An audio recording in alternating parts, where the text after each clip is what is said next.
میں آج آپ لوگوں کو اپنا ایک افسانہ سنانا چاہتی ہوں۔ یہ میں نے کچھ دن پہلے لکھا تھا۔ اس کو میں نے اپنی کلاس 11-12 کی ایک میم سے انسپائر ہو کر لکھا ہے۔ وہ ٹیچر آج بھی AMU میں میکسیمم اسٹوڈنٹس کے فیوریٹ ہیں۔ افسانہ کا نام ہے ایک مسکراہٹ۔ پنکھے کی گڑگڑاہٹ اور دیوار گھڑی کے ٹک ٹک کی ملی جلی آواز کمرہ اور باہر کے سناٹے کو چیر رہی ہے، اور پلنگ پر پڑی میں چلتے ہوئے پنکھے کے بلیڈ کو ڈھونڈنے کی کوشش کر رہی ہوں، مگر میری نظر ہر دفعہ نا امید ہو کر واپس آ جاتی ہے۔ پھر ایک نئی امید کے ساتھ نظر ان کے ارد گرد بھٹکنے لگتی ہے۔ میں بالکل اس ننھے بچے کی طرح بار بار نظر اوپر کرتی ہوں، جسے اماوس کی رات میں ایک روتے بلکتے ہوئے بچے کو جھوٹ موٹ متوجہ کیا جاتا ہے کہ دیکھو چندا ماما دیکھ رہے ہیں، اور وہ ننھا بچہ اوپر کالے آسمان میں اپنے پیارے چندا ماما کو دیکھنے کی کوشش میں پریشان ہونے لگتا ہے۔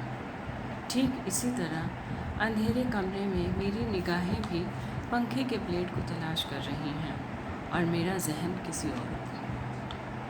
میرا ذہن ان 20 سالوں کو تلاش کر رہا ہے جو پتہ نہیں کب اور کہاں گم ہو گئے۔ دل اکثر ان سوالوں کا حساب مانگتا ہے، مگر میں نہیں دے سکتی ہوں۔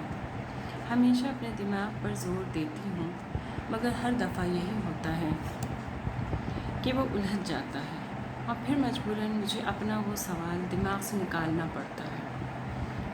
مگر میں آج ان سوالوں کا حل ڈھونڈ کر ہی دم لوں گی۔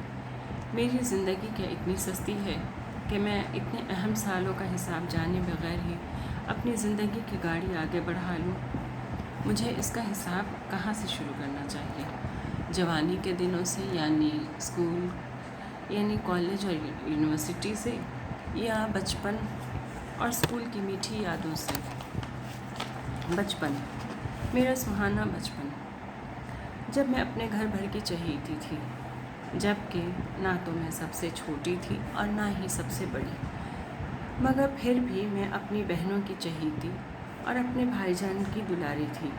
سب سے اپنے نازیں اٹھواتی، امی ابا سے اپنی ضدیں پوری کرواتی، اسکول میں بھی نت نئی شرارت کر کے ٹیچر اور دوستوں کو پریشان کرتی، مگر وہاں پڑھائی میں دل لگاتی تھی، تو اس کی وجہ سے میری شرارتوں کو نظر انداز کر دیا جاتا تھا۔ ارے اگر میں اتنا دھیرے دھیرے حساب کروں گی تو پھر نہ جانے اور کتنے سال گزر جائیں گے، اور میں پھر الجھ جاؤں گی۔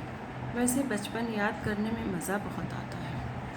خواہش ہوتی ہے کہ پھر سے انہی دنوں کو طرف لوٹ جاؤں جو اب ناممکن ہے۔ لوگ ایسی تمنا کیوں کرتے ہیں جو پا نہیں سکتے؟ میں نے بھی تو تمنا کی تھی کسی چیز کی، اور مجھے پتہ تھا کہ وہ مجھے نہیں ملے گی، پھر بھی ہمیشہ اس کی تمنا کرتی رہی۔ میں پھر اپنے لائن سے بھٹک گئی۔ اچھا، تو پھر کالج کے دن آئے۔ وہاں بھی ہر وقت میں ادھم مچایا کرتی تھی۔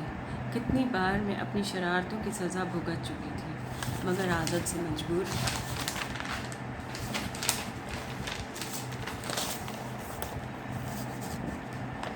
میری شرارتوں سے تو میرے کلاس کے بوائز بھی پریشان رہا کرتے تھے۔ کئی بار تو گھر میں بھی خبر ہوئی، ڈانٹ پڑی، مگر پھر وہی پرانی روش، کوئی نہ، کیونکہ میں خاموش اور سیریس زندگی کو زندگی سمجھتی ہی نہیں تھی۔ مجھے لگتا کہ جو شخص سنجیدہ ہے وہ مردہ ہے، زندہ دل شخص ہی زندہ ہوتے ہیں، اس لیے میں کسی کی ڈانٹ پر مردہ کیسے ہو سکتی تھی؟ میں اپنی تھیوری کو کیسے بدلتی، کیونکہ میں تو بہت ضدی تھی، اور اپنا نظریہ بدل کر میں ہارنا نہیں جانتی تھی۔ مگر اچانک میری زندگی میں بہت ساری تبدیلیاں آ گئیں۔ میں پہلے والی میں نہیں رہی۔ میں ایسی بدلی کہ سب حیرت زدہ رہ گئے اور پریشان بھی ہوئے۔ سچ میں لوگ بھی عجیب ہیں، ان کو نہ ہی ایسے میں سکون ہوتا ہے اور نہ ہی ویسے میں۔ خیر، سبھوں کے پریشان ہونے پر بھی میں بدل گئی۔ جب یونیورسٹی پہنچی تو میں بالکل بدلی ہوئی تھی. شرارتوں بھری پچھلی طبیعت کہیں چھوٹ چکی تھی. سب مجھ سے پوچھتے تھے کہ تم اس طرح سے بدل کیسے گئی؟ کسی نے جادو کر دیا؟ کسی کی نظر لگ گئی؟ کوئی دکھ، تکلیف، پریشانی وغیرہ تو نہیں؟ مگر میں کسی کو کوئی جواب نہیں دیتی، بلکہ میں خود سوچتی رہتی تھی کہ میں پہلے والی میں کیوں نہیں رہی. آخر ایسی کون سی بات ہوئی کہ پوری کی پوری بدل گئی؟ ہاں، یاد آیا. میں جب BA فرسٹ ایئر میں تھی تو ایک ٹیچر آئیں، ایسی پیاری ہستی کہ سب انہیں دیکھ کر دنگ رہ گئے. دبلی پتلی، لمبی سی، ہلکے رنگ کی ساڑیاں پہن کر آتی اور ان کے چہرے پر ہر وقت ایک مسکراہٹ رہتی. اتنی پیاری مسکراہٹ کہ ہر کوئی ان کا چہرہ دیکھتا ہی رہ جاتا. مگر بارعب بھی تھی، پڑھاتی بھی بہت اچھا تھی. میں فرسٹ ڈے سے ہی ان کی فین ہو گئی، نہ جانے کیوں، جبکہ میں کبھی بھی کسی کی فین نہیں بنتی تھی. ہر کی زبان پر بس ان کا ہی نام ہوتا، کالج کے ہر گروپ میں ان کی ہی باتیں ہوتی اور ان کی ہی تعریف ہوا کرتی. ہر لڑکی ان کا سا انداز اختیار کرنے کی کوشش کرتی. میری ایک عادت تھی کہ میں سب کی نقل کیا کرتی تھی. میں ٹیچر کی نقل کرنے کی کوشش کرتی تھی، مگر نہیں کر پاتی، کیونکہ میں تو سیریس ہو ہی نہیں سکتی تھی. ایک دن یوں ہی مجھ میں اور میری فرینڈز میں یہ طے ہوا کہ اگر میں پورے ایک ہفتہ دن بھر ان کی طرح کالج میں رہی تو میری فرینڈز مجھے ٹریٹ دیں گی، مووی لے کر جائیں گی اور ہم لوگ ایک دن پکنک پر جائیں گے. میں نے یہ چیلنج قبول کر لیا. صرف اتنا ہی نہیں، بلکہ میں نے تو یہ بھی کہا کہ صرف ایک ہفتہ کیوں، میں تو اپنی فیوریٹ ٹیچر کی طرح ایک مہینہ تک رہ سکتی ہوں. اور یوں بھی میرے دل میں ایک دبی ہوئی خواہش تھی کہ کاش میں ٹیچر کی طرح ہو سکتی، پھر سب مجھے بھی اسی طرح چاہتے. اس چیلنج پر میری اس خواہش نے سر ابھارا اور میں چیلنج قبول کرنے کے لیے تیار ہو گئی. میں نے یہ سوچا نہیں کہ میں اس طرح سے سیریس ہو کر نہیں رہ سکتی.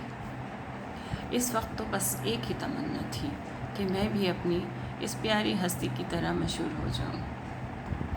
جب اس چیلنج کا پہلا دن تھا تو مجھے کافی پریشانی ہو رہی تھی. یوں خاموش بیٹھے میرے دماغ میں نہ جانے کتنی شرارتوں کی اسکیمیں بن رہی تھیں، مگر مجبور تھی. اور کافی موڈ بھی آف ہو رہا تھا، مگر میں ہار نہیں مان سکتی تھی، اس لیے دل پر جبر کر لیا.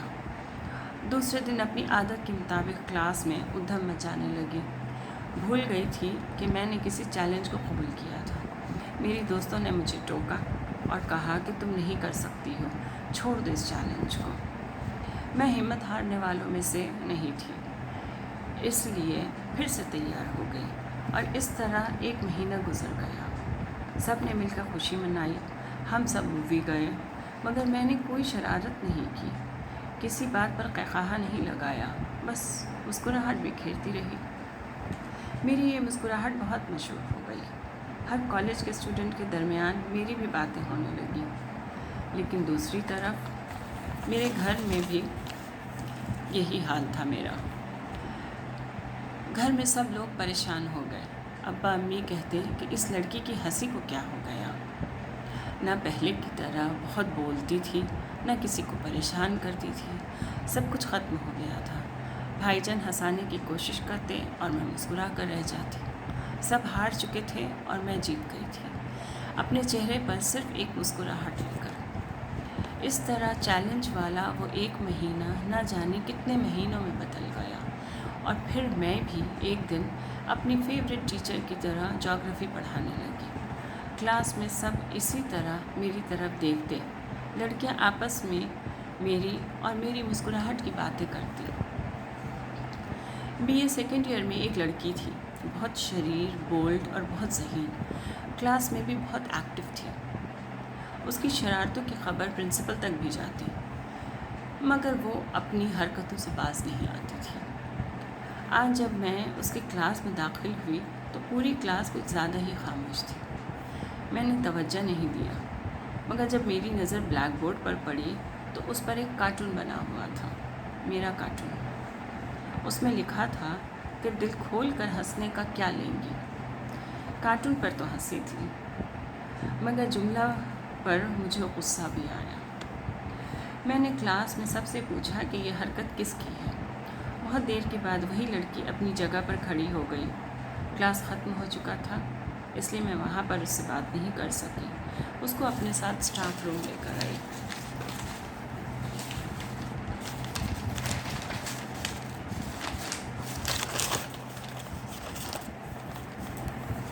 وہاں اس سے میں نے اس بدتمیزی کی وجہ پوچھی۔ اس نے کوئی جواب نہیں دیا۔ میں نے پوچھا کہ دل کھول کر ہنسنے کا کیا مطلب ہے؟ اس سے تمہارا کیا مراد ہے؟ تب اس نے کہا کہ قہقہا لگانا، خوب باتیں کرنا، زندہ دلی کے ساتھ جینا۔ اور میں سمجھتی ہوں کہ وہ شخص مردہ دل ہے، جیسے ہنسنا نہیں آتا، وہ مردہ ہے۔ اور میرے دماغ میں نہ جانے کیسے کیسے طوفان اٹھنے لگے۔ وہ اور بھی کچھ کہتی رہی، مگر میں تو کچھ بھی سن نہ سکی، اور اپنی یادوں کی دنیا میں واپس چلی گئی، جہاں میرا اپنا نظریہ بھی یہی تھا۔ پھر پتہ نہیں کیسے کیسے اپنے گھر پہنچی، کیونکہ میرا دماغ وہاں تھا ہی نہیں، وہ تو کہیں اور تھا۔ اور پھر جیسے میں BA سیکنڈ ایئر سے اچانک اس زندگی میں آ گئی، اور بیچ کے وہ پورے 20 سال کہیں سے غائب ہو گئے۔ اور اب مجھے اپنے 20 سالوں کا حساب مل گیا، جو میں نے صرف ایک مسکراہٹ کے ساتھ گزارے تھے، مگر وہ 20 سال میرے اپنے تو نہیں تھے۔ میں تو کبھی سوچ بھی نہیں سکتی کہ میں ایک دن بھی یوں خاموشی کے ساتھ گزار سکتی تھی۔ پھر میں نے یہ پورے سال کیسے گزار لیے؟